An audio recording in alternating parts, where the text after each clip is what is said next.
Hello everyone, welcome to the first video of this channel. We all know that the civil services prelims exam is fast approaching. So we thought that we would discuss and analyze some trending current affairs topics that are really important for this prelims exam. So without any delays, let's begin.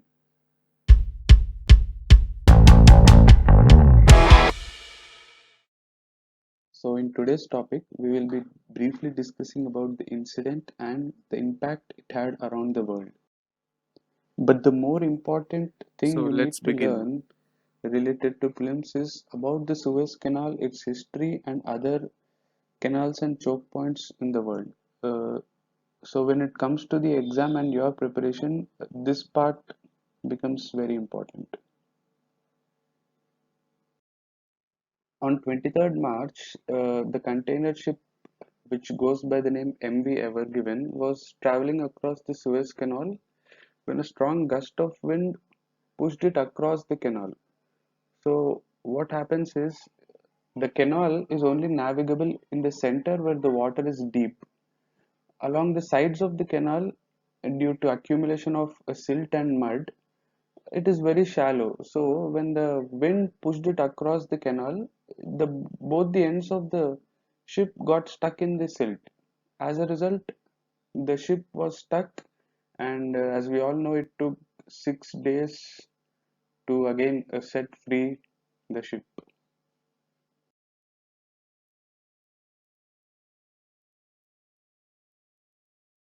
Coming to the impact, it was really huge all over the world because the Suez route is a very important trade route.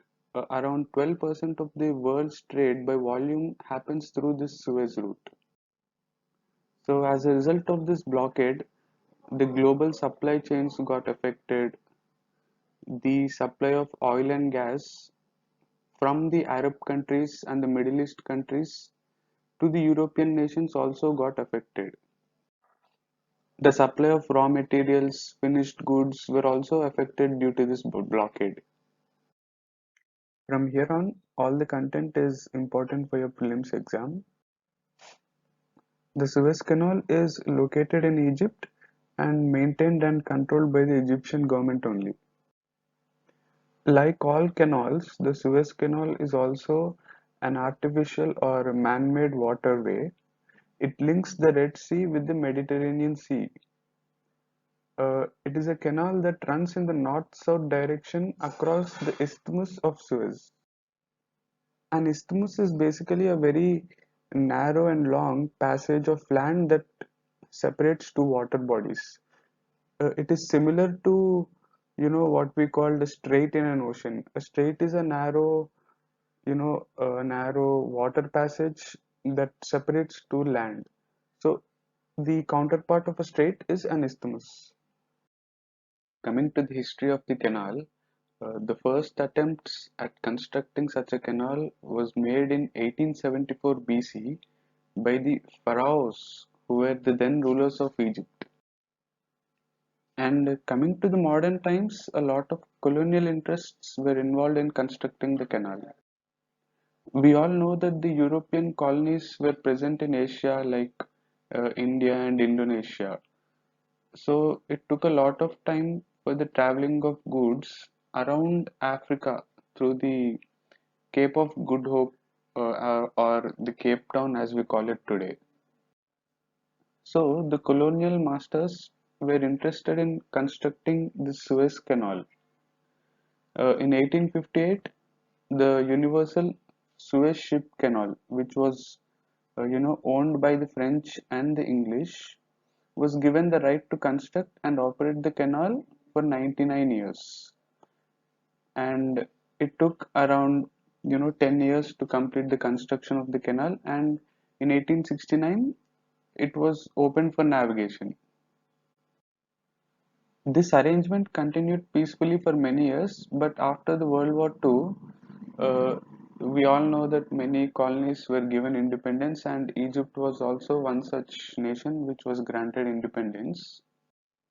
But the Suez Canal was still operated and maintained by The colonial powers only, namely the French and English.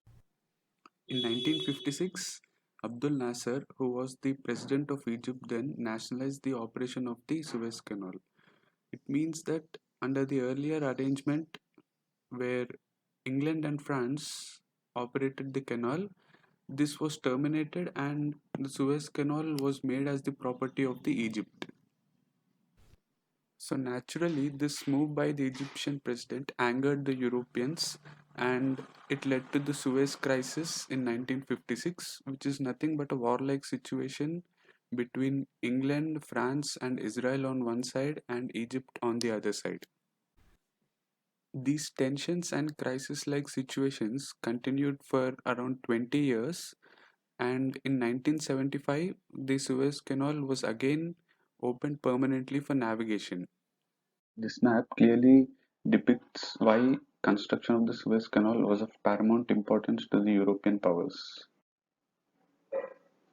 If you observe this purple line over here, it shows the route taken by ships before the construction of Suez Canal. It used to go around the continent of Africa through the Cape of Good Hope and into the Asian nations. And after construction of the canal, ships take this route, the route which is depicted in this orange line. And you can see clearly that it saves both time and fuel costs also. Now let us take a look into the geography of the region. As discussed earlier, the Suez Canal runs in the north-south direction with Port Said and Suez Port as the endpoints. Port Said is in the Mediterranean Sea and the Suez Port is in the Gulf of Suez, which is nothing but the Red Sea itself.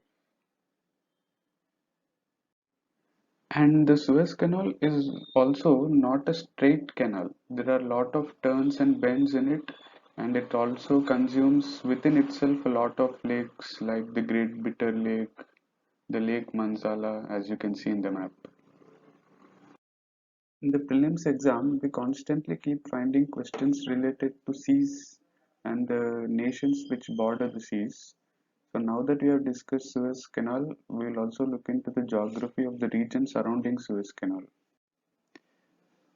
Coming to the Red Sea, there are four nations that border the western margins of the Red Sea. They are Egypt, Sudan, Eritrea, and Djibouti over here. And remember that Ethiopia does not border the Red Sea, although it is very close to it.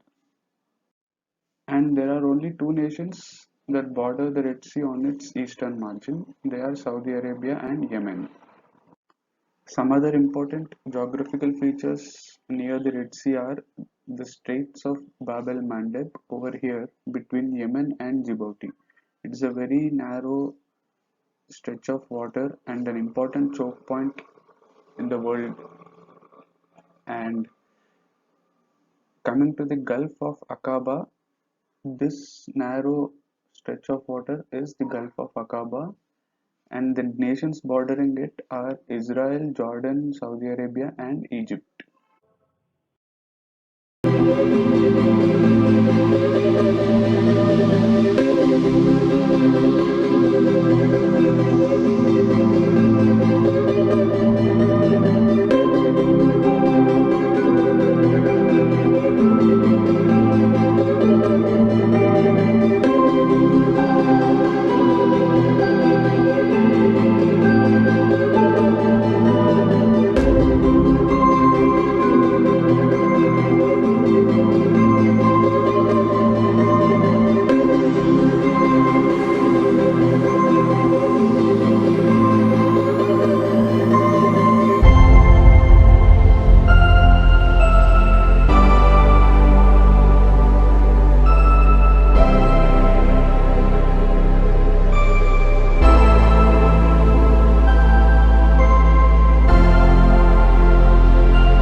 Stay tuned, guys, because there are two important series coming up, one on map pointing and the other on national parks and wildlife sanctuaries. Subscribe to the channel so that you do not miss any content.